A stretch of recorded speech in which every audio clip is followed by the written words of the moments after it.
আসসালামু আলাইকুম, SL collection থেকে মোহাম্মদ রহমান। আজকে আমরা একটা হন্ডার ফেজিলের কাজ করতেছি।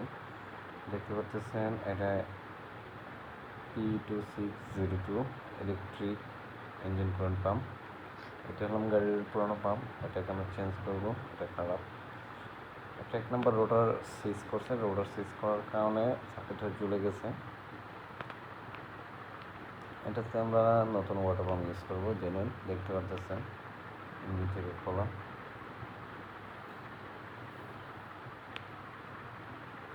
একটা হাইব্রিড গাড়ি, এটা ইলেকট্রিক পাম্প হয়।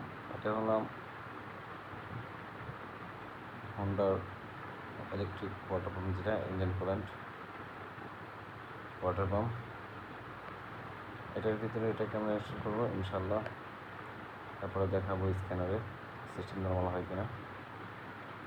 আমাদের ভিডিও যদি আপনার কাছে ভালো লাগে, অবশ্যই আমাদের ভিডিওতে লাইক করবেন, কমেন্ট করবেন, শেয়ার করবেন। আমাদের এইচএল কার সলিউশন ইউটিউব চ্যানেলটাকে সাবস্ক্রাইব করবেন। আমাদের জন্য দোয়া করবেন। ইনশাল্লাহ আল্লাহ যতটুকু নলেজ দিয়েছে, যতটুকু জ্ঞান দিয়েছে, ইনশাল্লাহ সম্পূর্ণ বিষয় আস্তে আস্তে ইউটিউবের ভিতরে ভিডিও দিব ইনশাল্লাহ।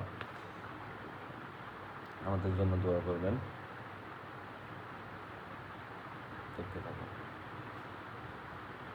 এখন আমরা এটাকে ফিটিং করছি। ফিটিং করার পরে এখন আমরা স্ক্যান করতেছি। স্ক্যান করার পরে দেখতে পাচ্ছেন সিস্টেম সম্পূর্ণ নর্মাল।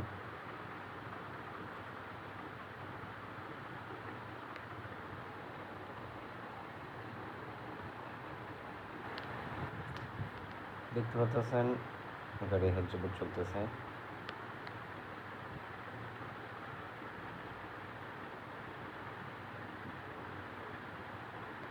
দেখতে পাচ্ছেন গাড়িতে কোনো সাইন নেই। আমাদের কাজ কমপ্লিট। আল্লাহ হাফেজ।